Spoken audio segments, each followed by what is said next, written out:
Let me start by saying this clearly. This is not a shame session. This is me standing up here acting like this is not me standing up here acting like I was born with financial wisdom, a perfect budget, a savings account that had a six pack. No, I'm not here to talk down to anyone. I'm here to talk through something with you because many of us were not raised with financial literacy. A lot of us were raised with financial survival. A lot of us were raised around materialism, consumerism, pressure, image, and the idea that how you look said more about you than how prepared you were. Some of us learned how to look successful before we learned how to become stable. Some of us learned how to impress people before we learned how to protect ourselves. Some of us learned how to spend money before we learned how to understand money. And I include myself in that. I had my own time of materialism and consumerism. My upbringing and my environment encouraged that behavior. In some spaces, looking like you had it together mattered more than actually having it together. The shoes, clothes, car, phone, brand, appearance mattered. And let's be honest, sometimes the appearance got more applause than the discipline. Nobody clapped because you paid your light bill early.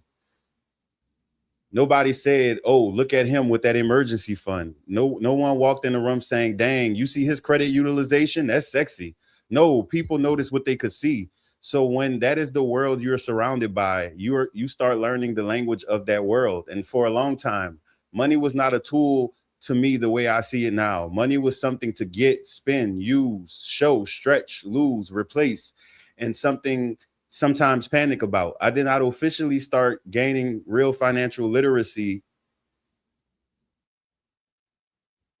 points until 2016 when I was 26 years old. And when I started gaining that financial literacy, it changed how I view money. It changed how I handled it. It changed how I view the financial makeup of this country.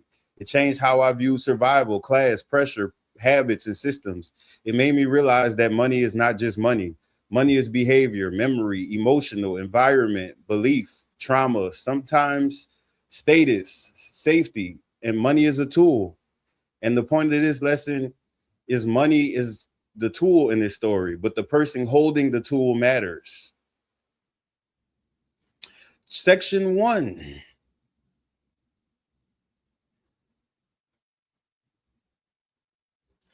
Environment teaches first. Before most of us ever learned about interest rates, credit scores, savings, accounts, investments, or taxes, we learn money behavior from our environment.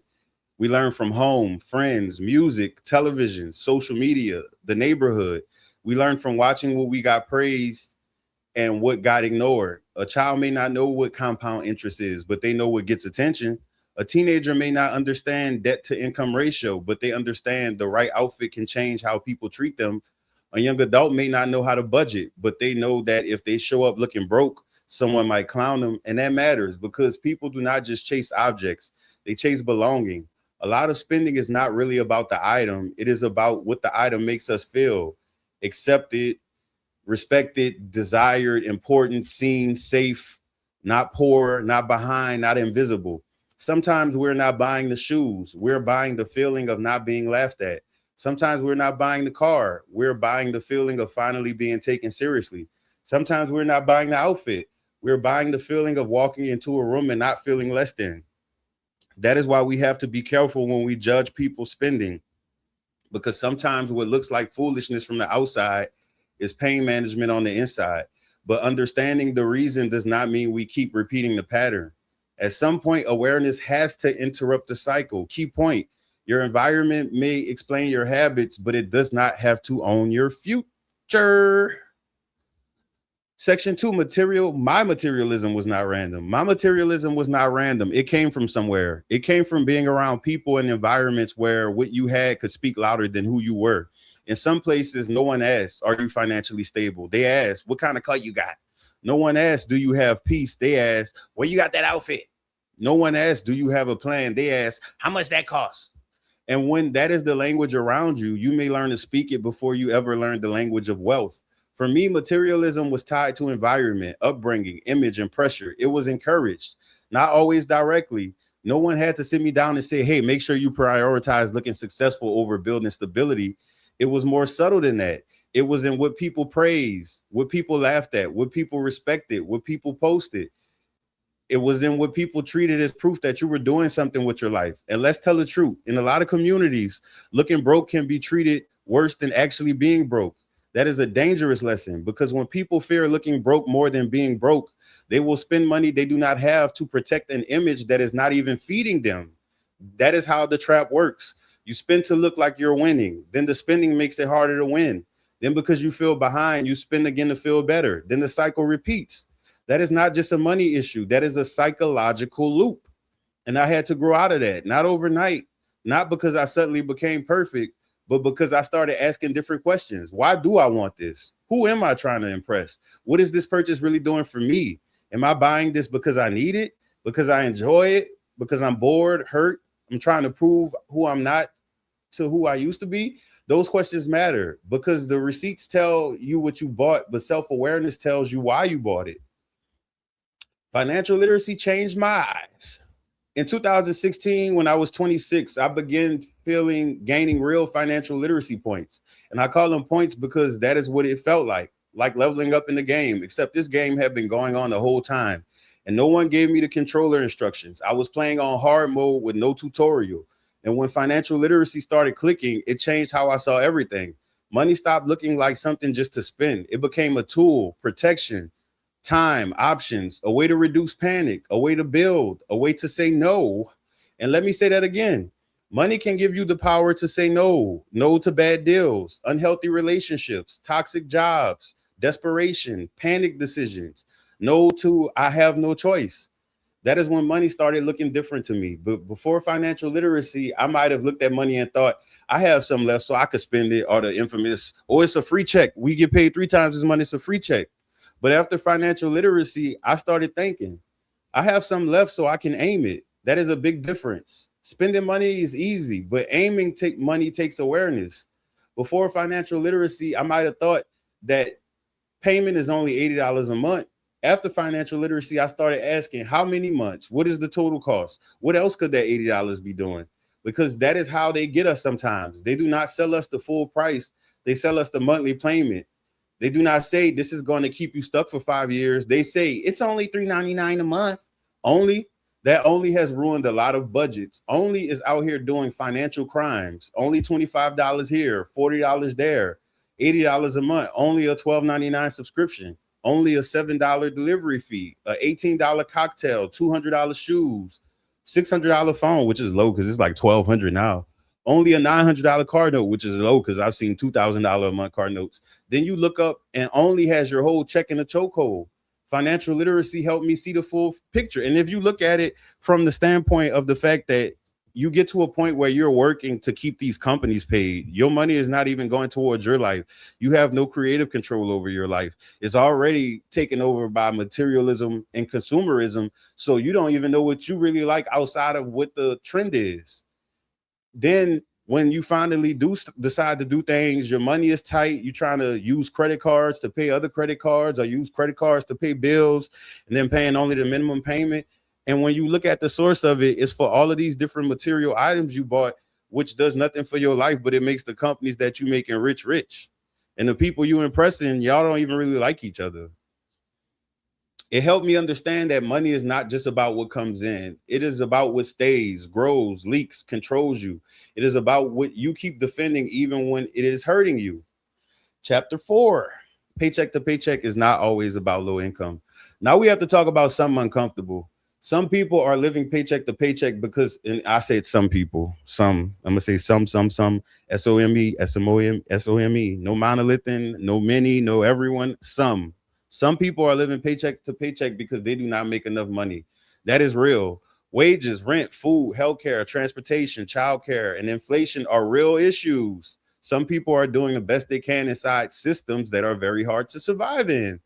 But in any system, you will never make it in a system that you don't know how it operates. You need to learn the system. If you're going to be a part of the system, learn the system. If you don't rock with the system, leave the system. Find a different one. Make your own. But whenever you're in any system, it operates a certain way. The consumerism system has been around for a very long time in this country. So it's before our time and after our time. Like I've said in other videos, especially the ones I made today, that when it comes to cycles that were here before you were born, You can either learn them and navigate them or leave them. Trying to fight them, destroy them, or thinking everyone in the system is going to hear your cries is not going to work. You're wasting energy. Use your energy for building, for recovery, for healing.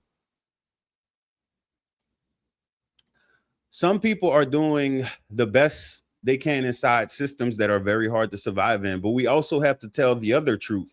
Some people are living paycheck to paycheck, even though they make more than enough to survive. Baby, I knew people offshore making 300 grand a year who was paycheck to paycheck. And when they had that downturn in 2015, that was before my offshore years, but people actually took their own lives because they had so much debt and they didn't know how they were going to pay it. They went from being 300,000 a year to $0 randomly.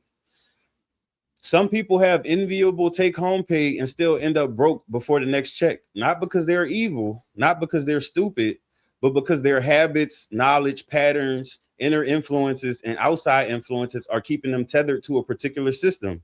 The money comes in, the money goes out. The person complains, the person repeats. Then they get a raise, and instead of escaping the pattern, they upgrade the pattern. They get a better job, then they get a higher car note. They make more money, then they move into a more expensive apartment they can barely enjoy because now they have to work more to afford it. They get overtime and treat it like free money instead of using it to buy freedom from debt. They get a bonus and spend it before it lands. They get tax money and suddenly everyone is a philanthropist, fashion icon, travel agent, food critic, and nightclub investor. That tax refund comes in and people start acting like they won a small lottery. Then 3 weeks later, man, this economy crazy. Yes, the economy may be crazy, but your Amazon card is also acting suspicious. Both things can be true. And this is where we have to be honest. Income can increase while wisdom stays the same. That is why more money alone does not fix everything. If the mindset does not change, more money just gives the old habits a bigger playground. Not to mention, when the mind doesn't change, a lot of people still unconsciously live emotionally, which means that you're going to be doing things based off of feeling. I feel like going shopping. I don't feel like going to work today. I don't feel like paying that bill. I want to go here instead. I'll worry about that later. That's feelings. Feelings are so temporary that in the grand scheme of things, you should not be making moves off of them. If you making moves off of feelings, you will always live a life of regret. Your future will always be spent regretting the now because emotions are not something, they're not stable. Emotions are not something stable for people to base stuff off. But when you grow up in emotionally charged environments where people feel, you had to say certain things to sound a certain way so people don't feel. When you do things, or if a person do something and you don't like it, rather than them correct themselves, they felt like they should have did that, or they felt that it was right. Feelings are not cool. And it really destroys society because when you're dealing with people who think with their feelings, which is the amygdala due to fight or flight and due to all types of traumas they didn't heal and experience, you cannot have a regular conversation with a feeling. When you tell a person, hey, the fact is that it's 12 o'clock, they're going to say, I feel like that's not right.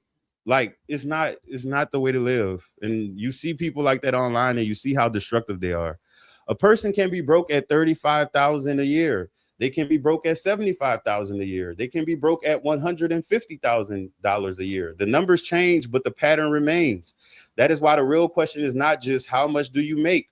The better question is, what does your money do after it meets you? Does it build, vanish, protect, perform, serve it your future? Or does it keep providing something to people who are not paying your bills? Not to mention, sales are more aggressive than ever because they see all of the viral social media posts that we all see. I don't have social media, but I see it on YouTube. Different people have marketers, so they see what trends are. They see how social pressure is. They see that people want to fit in. They take all of the different voids and the different weak areas you have and they exploit it because they're money hungry, just like a lot of regular people are money hungry. That's why you have regular people scamming other regular people. You have people taking money from family members and friends, either stealing it, either borrowing it, or not paying it back. You have businesses that don't really care that people are addicted to some of these products they have. They still sell it because they're just all of the people who money hungry. They don't care who they crush. And It's always given to the rich people that they crush people, but it's never talked about how many people in regular society take and steal from other people. How many people then stole people identities, then worked at places and took the whole customer base and sold their credit card profiles. Scams come in any type of size. So when you put an enemy as one thing through color, through class, through nationality, you lose because, baby, there are enemies that look just like you. There are women enemies, men enemies, black enemies, white enemies, Christian enemies, Muslim enemies, baby. They all over. You just need to be aware. Awareness is the thing. As long as y'all keep thinking tribally to where everybody is your people. Oh, we went to school together. Oh, we used to work together. No, you are your own person first. And until you have individuation, which if you're stuck in group dynamics, that's hard. That's why most people are not individuated, because you wouldn't fit in with these groups, these comfort-based groups that they call love, that they call loyalty, where they use you. But you see that whenever it comes between you and a particular person, or it comes between you and the group, they will always choose either the person or the group. And then you lose. And then you end up being one of them sad, broken people on the internet talking about all my life I had to fight. People always never appreciated me. Like that dumbass girl who told a girl that she was about to get fired, and then she gonna start crying and making herself the victim. Like, loser. Chapter 5, the tethered system. A lot of people are tethered to a system, not with chains they can see. They're tethered by habits, beliefs. Y'all be ready to fight for y'all beliefs. That's why you will never have to worry about me talking about no one's beliefs. Y'all could do what y'all want. I'm gonna watch the show if I can see it, because you could thank all of the people before y'all that I tried to put on game and how they turned nasty and very aggressive towards me. So, baby, I keep my mouth closed. Tethered by image, comparisons, social pressure, family expectations, emotional spending. Tethered by, I deserve this. Tethered by, I'll start next month. Tethered by, everyone has that. I work hard. I might as well enjoy life. Now, let me be clear. You should enjoy life. This is not a message telling people to eat crackers in the dark and call it discipline. I'm not saying your whole personality needs to become tap water and Excel spreadsheets. Enjoyment matters. Joy matters. Celebration. But uncontrolled enjoyment can be a disguised prison. Not to mention, these things can't be too joyous for you if you have to keep buying it. That is an addiction at that point. That's like somebody saying, let me hit this crack pipe right quick because it's going to make me enjoy my life. And then boom, you buying it every week now. You still in pipes. You still in people AC parts. Like, okay. Because if every bad day costs you money, your emotions have access to your bank account. If every stressful week becomes a shopping trip, your stress has a debit card. If every celebration turns into overspending, your happiness is expensive. If every insecurity needs a purchase, your self-esteem is on subscription. That is the tethered system. The system does not always need you to be poor. Sometimes it needs you to be undisciplined. It needs you to stay distracted. Sometimes it needs you to stop confusing movement with progress. You're working, earning, buying, posting, upgrading, busy, but are you free? That is the question. Not are you busy, not are you booked, not are you outside or dressed or noticed. Are you free? Free. Chapter 6, limiting beliefs are invisible bills. Limiting beliefs are expensive. And to be quite honest, there's too many out there that's really just crippling people's lives. But that's y'all problem. That's why I'm teaching you self-awareness, so you can work on all that other stuff. I am not here to redirect you or be your yogi or your Buddha. No. I don't care how fun it sounds to y'all, baby. People always think that they want instruction and mentorship until it finally hit that one nerve that you didn't want nobody to touch. No. That is why I recommend therapy is stuff that you pay for. Limiting beliefs are expensive. They may not show up on your bank statement, but they cost you. A limiting belief is a thought that blocks your growth before you even try. It is the voice that says people like me do not get ahead. Saving is pointless. Investing is only for rich people. I will always be broke. I am bad with money. Learning money is too complicated. I deserve to spend because I work hard. Everyone has debt, so it does not matter. If I cannot start a business, there is no way to build wealth. Those beliefs become invisible bills. You keep paying for them through missed opportunities, repeated mistakes, fear, avoidance, and self-sabotage. And sometimes the belief did not even start with you. Maybe you inherited it. Your family believed it, your friends, your community.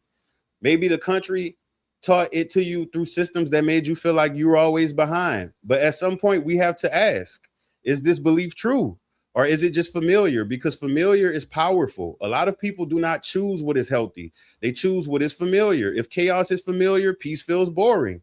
If debt is familiar, savings feels strange. If survival is familiar, planning feels unnecessary. Oh, tell me about it. You tell people that when they want to spend time, it's good to plan ahead because you can't really get down with the last minute stuff, and they start using all kinds of condescending words. Oh, you think you're too much? Oh, you need a secretary. Like, because they waste all of their time in life. If being broke is familiar, stability can actually feel uncomfortable. That is why removing limiting beliefs is not just motivational talk. It is financial work. You cannot build a new life with old beliefs running the budget. Here is a better belief. I was not taught money well, but I can learn. That one sentence can give you your power back. It does not deny the past. It does not shame the past. It simply refuses to let the past be the boss.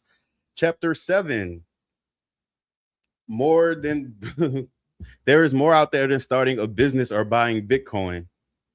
We also have to take and talk about modern money advice because sometimes the internet makes it sound like there are only two paths to financial freedom: start a business or buy cryptocurrency or the stock market. That is it. That is the whole sermon. Someone gets on camera in a rented car and says, if you're not making six figures by next Tuesday, you're lazy. Sir, you are filming in front of someone else's Airbnb. Please relax. There is more out there than starting a business or buying Bitcoin. A business can be powerful. Investing can be powerful. Crypto may be part of some people's strategies, but those are not the only doors. And for some people, they are not the first door. There is budgeting, debt reduction, credit repair, saving, learning taxes, because a lot of people have tax breaks that they miss out on every year, career growth, certifications, trades, unions, pay negotiation, learning how insurance works, building skills, lowering expenses, using community resources, therapy, self-control, learning how systems work, changing who you listen to, changing who you tolerate, changing what you call normal. And like I mentioned in the migration video, which was one of the earlier videos in this playlist, was about the fact that some people have to accept the fact that it may be time for you to move to a different city. If you living in cities like New York, Los Angeles, and cities where the rent is just crazy, you might have to leave if you have the choice, because I know that out of the millions of people in all those cities I mentioned, not every person who's struggling has a choice. But from personal experience, seeing the access to money a lot of people have that they just neglect, and they don't even consider that money as an income because they spend it so fast, they can move if they wanted to. It only takes a few thousand to relocate for people, especially if you live in an apartment. So if you have the resources, or if you can make an action plan to do it, you might even can find a nonprofit, or some companies, whenever you, depending on what your career field is, they have companies that pay relocation fees. And if you sign a contract to work with them for a year, some of them want 5 years, they'll cover your moving expenses. So it's different options. Don't ever be closed off listening to all of these other people crying on the internet. Their stories are valid because it's happening to their life, but the impact that they be claiming, like because it's their life, they want to say is everywhere, or no jobs is hiring. No, baby, don't let these people stop you from making moves. Because if I listened to people, I wouldn't have went offshore in 2018. I would have still been working land jobs, 2 land jobs, and listening to everybody else what they say about the economy, and carrying that same narrative. A person may not be ready to start a business if they cannot track their personal spending, or if they're not emotionally regulated. That is not an insult. That is a foundation issue. Because if your personal money has no structure, a business may just give you more accounts to be confused about. If you cannot manage $500 with awareness, 5,000 will expose you. If you cannot say no with a small check, a bigger check may just fund a bigger yes. So before we chase every flashy strategy, we need foundation. Track your spending. Build a starter emergency fund, learn credit basics, pay down one debt, increase income with one skill, learn the difference between assets and liability, understand needs, wants, wounds, and performance spending. Because sometimes people are looking for a shortcut when what they need is a system. Chapter 8, gratitude saves money. Gratitude is not just spiritual. Gratitude is financial. When you appreciate what you already have, you're harder to manipulate. When you enjoy free things, you are harder to sell to. When you have peace, you do not need every weekend to be expensive. When you like yourself, you do not need every purchase to prove something. Consumer culture depends on dissatisfaction. It needs you to feel like what you have is not enough. Your phone is not enough. Your car, your body, your clothes, your house, your life is not enough. So buy this, upgrade that, subscribe here, finance this, order that, try this, wear this, post this, become this. And before you know it, you're not living your life. You're funding an identity you were sold. Gratitude interrupts that. Gratitude says, I can want more without hating what I currently have. I can improve without despising my current life. I can enjoy nice things without worshiping them. I can appreciate simple things, free things, close to free things, a walk, a good conversation. A good conversation to me, because people be cap online, but to me is a conversation where both parties can finish their sentences. And the bonus, if there's a slight 1 or 2 second pause between each person speaking, to show that the conversation is actually being had and is not a war of words where when one person is talking, the other person is ready to speak. And then sometimes if the feeling overload them, they just keep cutting you off, not to cut you off, not to cut you off, but then cut you off the whole damn conversation. That's a good conversation. A conversation where you can actually hear from somebody else's brain and they can hear from yours and both of y'all can feel seen. That's why when people meet me, they always talk about, I don't know why I just told you my life story. And I had to tell them it's a psychological thing. I already looked it up because I wondered it my whole life. Why do people just tell me their whole life? It's because I see people. The average person don't see people. When they're in conversation with you, it's really just skipping subject to subject. They say they had a bad day. You tell them how your day was bad. Then you tell them about something yesterday. Then they tell you about something next week.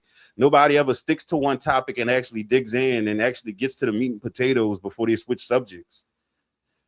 Water, rest, sunlight, music, cooking at home, reading, journaling, stretching, cleaning your space, sitting outside, laughing with people who do not require you to perform. Those things may not make you look flashy, but they can save money because they reduce the need to constantly buy a simulation. And if you have people that you're running with and all y'all have places, y'all own place, y'all need to start having group meetups where each of y'all go clean each other place. Maybe in the same night. Y'all, if it's 4-5 of y'all all tag team each other house and clean y'all damn houses up, because there's too many people in the streets and these houses be filthy. And there's too many people that be ready to go to all kinds of events and stuff. And your neighborhood is trash. Y'all don't cut y'all grass. Y'all kids litter everywhere. Like y'all company be parking on people's lawn and killing the grass in the neighborhood. Y'all putting trash out late. Y'all cars be filthy to where y'all throwing trash on the side of the road instead of just throwing it at the gas station. Oh, I forgot. Y'all ride on E2. So that's why y'all don't go to the gas station. Some people are so filthy in this country that they will literally be feet away from a trash can and still throw it on the ground. That's third world country stuff. That's not stuff you're supposed to do in a civilized society. So it's a lot of self-improvement people could do. Or like I mentioned in the previous video, my girl named Waukiti in Houston, her house, garage events, and backyard events used to be better than any club. The food was good. The music was good. She had a DJ speaker. It was people that we all liked each other. We all have videos of it and all of that. And we had good times. That was priceless compared to going to the club. And then on the New Orleans scene in Houston, it was always people fighting. And then if it was women fighting, it was always over a dude. Like it'll be 5 different groups of girls beefing over one dude. And then they mad at whoever cool with the other group. Like it's just weird stuff. So it's like, and not to mention, people are really crazy in society because a club could beat and just got shot up Saturday and people will still be there Sunday. Like if yesterday didn't just happen, like if they don't have a ghost in the corner waiting to cross over. Those things may look flashy, but they can save money. They may not look flashy, but they can save money because they reduce the need to constantly buy stimulation. A person who cannot sit with themselves will often pay for distractions, but a person who can enjoy peace becomes dangerous to consumer culture because you cannot sell insecurity to someone who is grounded. Strategy saves money. Gratitude saves money, but strategy gives the money somewhere to go. Strategy means your money has a job before your emotions touch it. Without strategy, payday becomes vibes, and vibes are not a budget. Vibes will have you checking your account like, I know there was more in here. No, there was. Then you went to brunch, then Target. Well, y'all boycotted that, my bad. Then Amazon whispered your name. Then DoorDash said you deserve this. Not me though, because they have black people that work there, and ain't no bitch or nigga gonna ever tell me where the fuck I could shop. Especially you performative assholes with all this boycott here, boycott there. Boycott failing test scores, boycott literacy rates dropping, boycott standardized test scores for children of this generation being lower of the last generation, which is the first time in history that the children are less intelligent than their parents. All of this performative stuff, not to mention the reason that y'all boycotted Target should have meant that McDonald's, Amazon, and all kind of other people, Lowe's, should have been boycotted too. Boycott these nuts. Then Apple said storage full. Then Netflix, Hulu, Peacock, Disney Plus, Paramount Plus, and that random app you forgot you had all held hands and jumped your account. Strategy prevents that. Strategy says bills first, saving second, debt third, joy fourth. Not no joy, just plain joy, because joy is healthier than it when it does not come with regret. A simple strategy can be 4 buckets: needs, future, debt, joy. Needs are rent, utilities, food, transportation, basic life stuff. Future is savings, emergency fund, retirement. For whatever reason, people don't start thinking about retirement until they 5 years from retirement. I don't know why.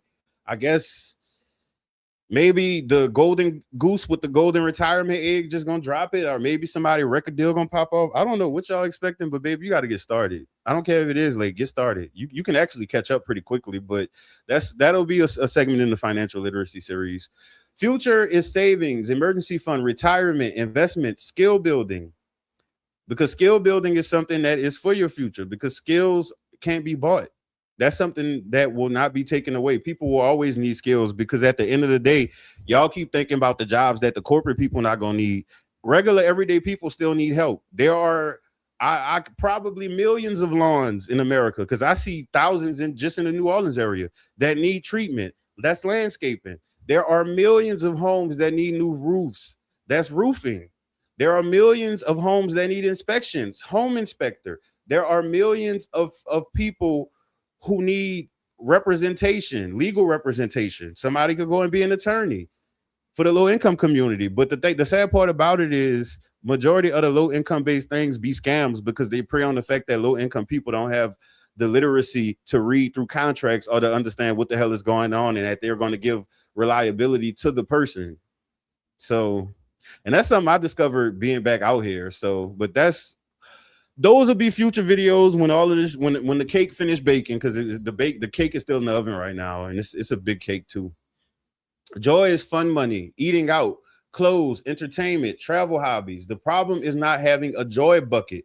The problem is letting the joy bucket rob the other 3 buckets. You should have joy, but joy should not be breaking into your rent money wearing a ski mask. Creativity saves money. Creativity is a money skill. People think creativity is just painting, music, writing, or art. No. Creativity is also looking at a problem and asking, is there another way? Can I fix this instead of replacing it? Can I learn this instead of paying every time? Can I borrow instead of buying? Word to library books, the free apps for streaming and audiobooks, Libby and Hoopla and all of that with your library card. And if you don't have a library card, bring a piece of mail and go get one. Can I cook instead of order? Can I use what I already have? Can I repurpose this? Can I trade skills? Can I get this from the library? Can I watch a tutorial? They have tutorials everywhere. It's so deep in YouTube that some college courses had assignments based off of YouTube videos. So YouTube is powered. There's a lot of knowledge on YouTube. It's just what you pick. That's like going to the library. If you went to the library for 50 years of your life and you only read comic books, you're going to be a skilled comic book person. But if you went to the library and read all types of other stuff, you're going to have all of the knowledge that you took, because knowledge don't just fall away. Except for me when I learned French in elementary school, and I know French, but maybe I probably still remember it, but I don't know. Can I make a plan before spending? Creativity is survival with imagination. A creative person does not always spend first. They think first. That is powerful, because spending is often the easiest answer. Hungry, order food. Bored, buy something. Sad, go shopping. Need a tool, buy it. Need an outfit, buy one. Want to feel different? Buy a new version of yourself. But creativity asks, what do I already have? What do I already know? Who can I learn from? What can I build? What can I delay? What can I simplify? Creativity can turn a small amount of money into more options. And that matters because money is not only saved through sacrifice, sometimes money is saved through imagination. Just my imagination. The glamorized version of hoarding. Now, let's talk about something that may step on some toes. Some hoarding does not look like hoarding because it has better lighting. It does not look like newspaper stacked to the ceiling.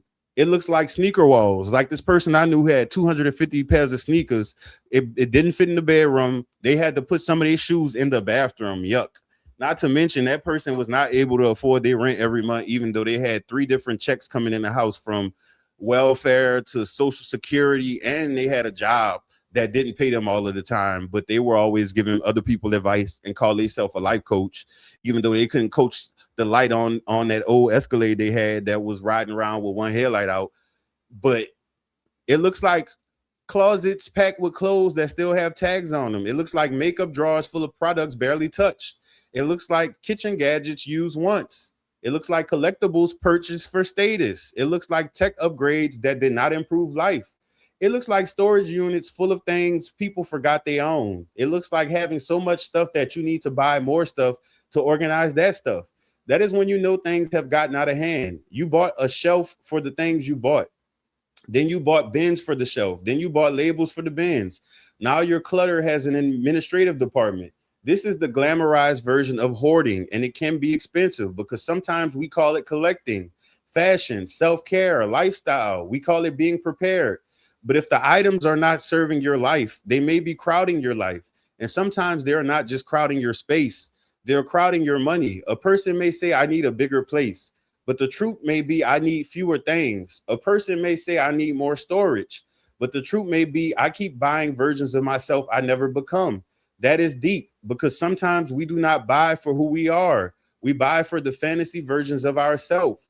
The person who is going to cook every day, the person who is going to work out every morning, the person who is going to dress like a celebrity, the person who's going to read all those books. I'm guilty of that. The person who's going to use that planner, the person who's going to become brand new by Thursday. And then the stuff sits there, not because we're bad people, but because buying your identity is easier than becoming the person.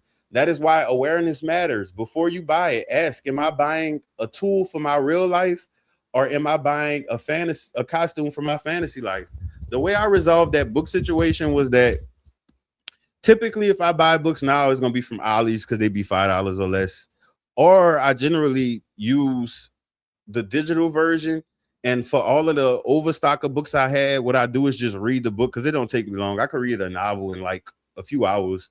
So I'll read a book and then immediately donate it to Goodwill. That way, even if I do get new books, because some books be really knowledgeable. Like I don't just read novels about stories and fiction. I actually read history. I read psychology, finance, of course. Even though with finance, I try to stick to the old school finance because I'm not trying to read these social media horrors books because they be saying the same stuff that they say in their videos, which is like, what is the point of reading your book if I could just watch your videos? So yeah, I leave with something from all of the books in some kind of way.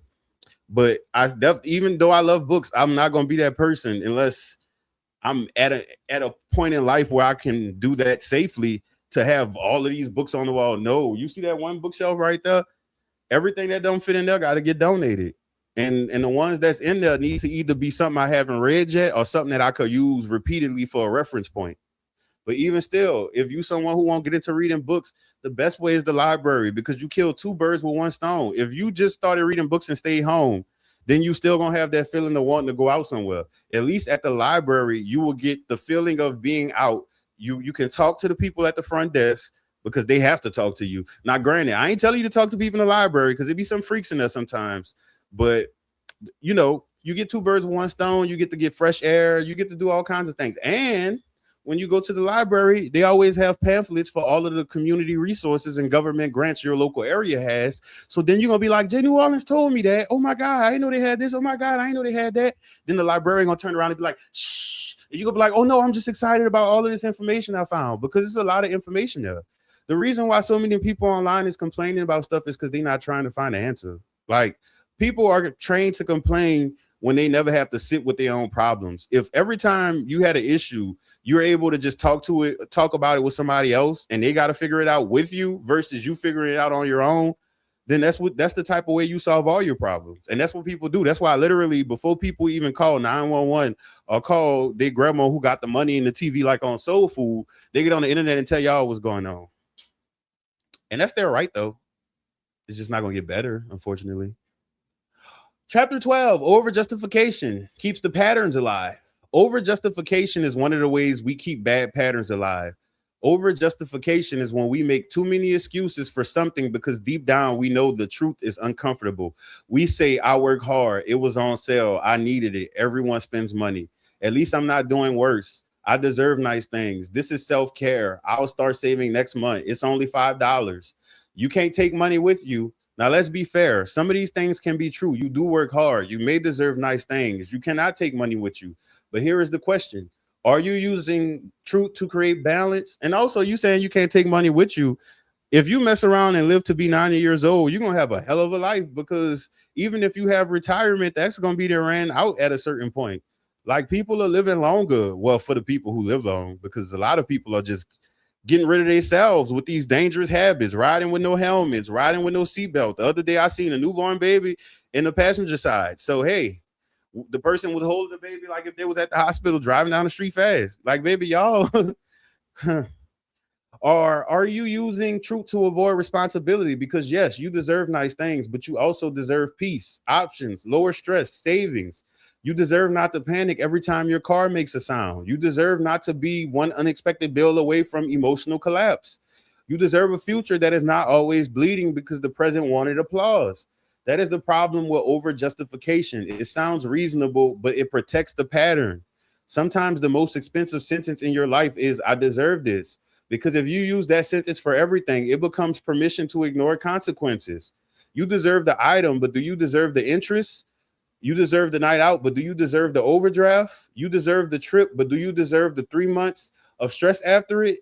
You deserve nice things, but your future self deserves a vote too. So before purchase, ask, am I explaining this or am I defending this? There is a difference. And if you can't do it, just own up to the fact that you spend it recklessly in that moment. That's the secret option. That's the bonus option. Just admit that you're being reckless. And because I mean, some people, when you starting from scratch with a new pattern you're trying to form, the old pattern is more dominant because it's been there longer. It's kind of like when you start a new job and the person who's been there for 20 years in the entry level position be trying to tell you what to do because, baby, I've been here for 20 years. Mental health and spending. Now we have to talk about mental health, because not all spending is about greed. Not all spending is about flexing or ignorance. Some people use spending as self-soothing. They're not just buying something, they're trying to feel better. They're shopping because they're sad. Oh. Ordering food because they're drained. Buying drinks because they're lonely. Gambling because they want hope quickly. Buying clothes because they do not like how they feel in their body or in their life. Because spending because silence feels too loud, and we need to have compassion for that, because mental health struggles can make basic tasks feel heavy. When someone is depressed, cooking may feel impossible. When someone is anxious, planning may feel overwhelming. When someone is lonely, expensive social settings may feel like the only way to be around people. When someone is intoxicated, judgment drops and spending gets easier. When someone is hurting, money can become a bandage. But here is the truth. Spending can comfort the wound while deepening the financial cut. That line matters. Spending may help for a moment, but if the pain underneath is still there, the relief fades. Not to mention, when it comes to addiction, people usually don't just wake up as an addict. What happens is it start out as a regular habit you had that you had control over. And then when something traumatic happens in life, you run to that habit, but then you end up overdoing the habit to make you feel better. And then it becomes a habit of self-soothing. Like, people could have started out as social drinkers, but then after they lost their job or their grandma or their mama died, they start drinking more. And then they slip into alcoholism. Then the alcoholism within itself starts to cause, jail time, people, losing stuff. And then it get worse. So it's like, then it becomes a never ending downward spiral going further and further down. Then the bill shows up. Then the shame shows up, the stress. Then the person needs comfort again. and the cycle keeps going. That is why mental health is part of financial health. A budget cannot fix everything as the person is using money to treat emotional pain. A spreadsheet cannot heal depression. A credit score cannot heal loneliness. A savings account cannot replace therapy, community, rest, purpose, or support. But when mental health and financial awareness work together, a person can start making better decisions. Not perfect decisions, better decisions. One better decision at a time. A helpful practice is to create a bad day plan before the bad day comes. Because when you're already stressed, sad, angry, or intoxicated, that is not the best time to create the plan. The plan should already exist. A bad day plan might be take a walk, drink water, eat something simple, call a safe person, or the hotline in the bio for mental health. Wait 24 hours before buying. Put the item in the cart, but do not check out. And when you do that, a lot of them send you coupons to get you back. Journal what you're feeling. Take a shower, stretch, clean one small area, go somewhere free.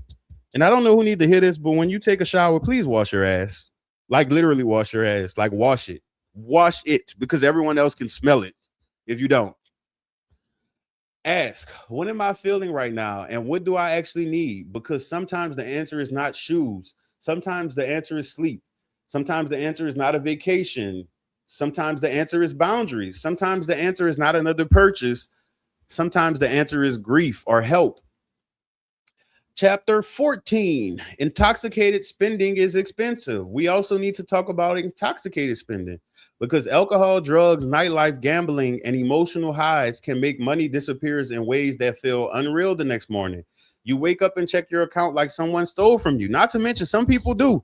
In 2016, I had to dispute a debit charge because the bartender tried to tip themselves $100, even though I had already tipped in cash. So yeah, you got to be careful when you're intoxicated. People know that too. People who are frequently in environments, they like when it comes to predators, like I've mentioned in other videos, they know the environments. People who prey on children, they find environments where children are frequently vulnerable. And they also know the children who have weak support systems at home for many reasons. When it comes to the light life, people understand that people may be under the influence. There are people who pickpocket people under the influence. They have people that rob them, kidnap them, assault them, do different things. So when you're in different environments, when you're in a casino area, people know it's a lot of money being transferred. A person might try to scam you that kind of way. They might offer to take you to your car if it's too far of a walk, or just offer you different things. Then you remember it was you were the thief. You robbed yourself with confidence. Intoxicated spending is expensive because judgment is lowered. The brain starts caring more about the moment than the consequences. That is how people end up buying drinks for people they barely know, paying high cover charges, ordering expensive food late at night, gambling to win back losses, sending money to impress people, paying for rides, hotels, after parties, and one more stop. And that phrase, one more, has hurt a lot of bank accounts. One more drink, one more round, bet, place, outfit, swipe. Then your bank account says, one more, I'm done. The solution is not always never go out. The solution is to create boundaries before your judgment gets lowered. Set the spending limit before the night starts. Decide the ride, food, entertainment, and emergency money ahead of time. Do not bring every card. Do not shop while intoxicated. Do not gamble while intoxicated. That's kind of hard when the casino give you free drinks. Do not try to prove love, friendship, status, or generosity while intoxicated, because drunk confidence can create sober consequences. When I mentioned in that previous video to y'all that time that I was trying to gamble $5 for parking and stretch it out for 30 minutes, and I ended up winning like 1,500. It was like 1,200 after taxes. Baby, when I tell you the servers was circling around like the vultures be doing when animals dead, but I don't like it happened post drinking. I don't drink, so when that happened, I didn't want anything from them. I wanted to get the hell out of there, and that's what I did.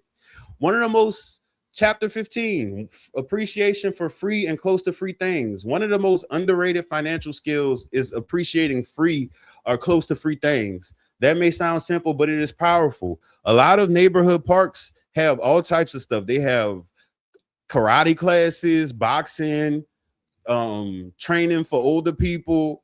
They have swimming classes. Like, it's all types of, you just have to look in your community, and hopefully your community is technologically up to date and they put stuff online and they're not in a stone age like certain parts of my city where a lot of stuff is still word of mouth or flyers on the corner and things like that, because it's a lot of resources out there. If boredom always costs money, boredom becomes a bill. If sadness always costs money, sadness becomes a bill. If celebration always costs money, celebration becomes a bill. If friendship always costs money, friendship becomes a bill. Confidence, the same way. We have to rebuild our relationship with simple life.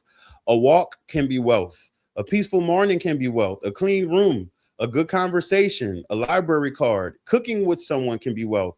Learning something for free can be wealth. A quiet night without chaos can be wealth. A day without trying to impress anyone can be wealth. A person who can appreciate simple things is harder to control because they do not need to buy a new feeling every 5 minutes. They can enjoy life without making every moment a transaction. That does not mean you never spend. It means spending is not your only access point to joy. That is freedom. To freedom. Areas of opportunity. Now let's talk about opportunity, because this lesson is not just about problems. It is about possibility. If you recognize yourself in this message, that is not a reason to feel ashamed, because we're anti-shame over here, unless you want to be shamed. That's your thing. That is a reason to feel awake. Awareness is not the punishment. Awareness is the opening. Here are some areas of opportunity. First, track your money without judging yourself.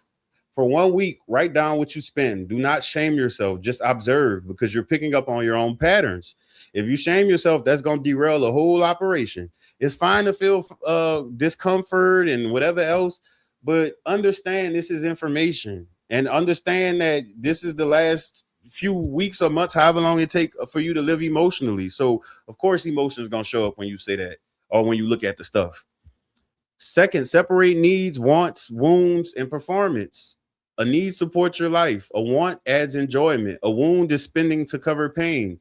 Performance is spending to be seen a certain way. Before buying, ask, which one is this? Third, build a small emergency fund. It does not have to be huge at first. Start with something. Even $100 can be proof that you're changing. Then $250, then $500, then $1,200. The amount matters, but the identity matters too. You become a person who keeps something. Fourth, remove one money leak, not 10, one. Well, as many as you can. Cancel one unused subscription. Cook one more meal at home. Wait 1 day before impulse buying. Reduce one expensive habit. Start small enough that you actually do it. Fifth, change your influences. If the people around you only talk about spending, flexing, drinking, gossip, and escaping, your financial mindset will struggle. You need voices around you that speak growth, not broing voices, not judgmental voices, growth voices, people who can talk about fun and future. People who can enjoy life without destroying their stability. To say that we have droughts in certain places, I really think that they should have systems where they could transfer water. If we could transfer oil from Canada to Mexico, why we can't transfer water to places like wherever in California and Las Vegas where they saying the river about to run dry? Because baby, we have too much water out here. Anyways, 6, learn one financial concept at a time. Do not try to become a financial expert overnight. Learn budgeting, then credit, then debt, then interest, then investing, then taxes, then insurance, then estate planning, one layer at a time. 7th, address the emotional side. If spending is connected to sadness, loneliness, intoxication, or depression, do not only fix the budget, support the person. That may mean therapy, support groups, better routines, rest, community, spiritual grounding, healthier friendships, different coping skills. The money pattern may be the symptom. The emotional pain may be the root, from the rooter to the tutor. Key points to remember. Here are the key points. Money is the tool in this story. The handler matters. The handler matters. Materialism is often learned from environment. Consumerism uses insecurity as fuel. Financial literacy changes how you see money. Paycheck to paycheck living is not always caused by low income. Word to offshore, that man that made 300,000. Sometimes habits rise with income. Limiting beliefs are invisible bills. There is more than starting a business or buying Bitcoin. Gratitude saves money. Strategy, creativity, appreciating free things saves money. The glamorized version of hoarding can keep people spending. Overjustification keeps harmful patterns alive. Mental health affects spending. Intoxication can make spending reckless. Awareness is not shame. Awareness is power. And in closing, whew, money is not just numbers. Money is behavior. Money is memory, environment, emotion, belief, what we were taught, what we copied, what we feared, what we wanted. Money is what we use to cover pain. But once you become aware, the pattern loses some of its power. You do not have to hate your past self. Your past self survived with the tools available, but your future self deserves better tools. You can still enjoy life, buy nice things, have fun, celebrate, dress well, travel, go out, have taste, have style. But now the money needs a mission, because money without awareness becomes a cycle. Money with strategy becomes movement, peace. Creativity becomes opportunity. Gratitude becomes peace. Discipline becomes freedom. And the most powerful shift is realizing this: you were not born just to earn, spend, stress, repeat, and call that a life. There is more out there. There is more than survival. There is more than image, more than debt, more than looking successful, more than buying things to prove you matter. You already matter. Now build like it. Not to mention, build yourself up to where you don't need external validation, so you can enjoy people who value you for who you are, not what you have, not what they can get from you, and not what you can provide. If it comes to being in a group and y'all want to gang up on other people, don't be somebody's henchman. You're more than a henchman. Thank you.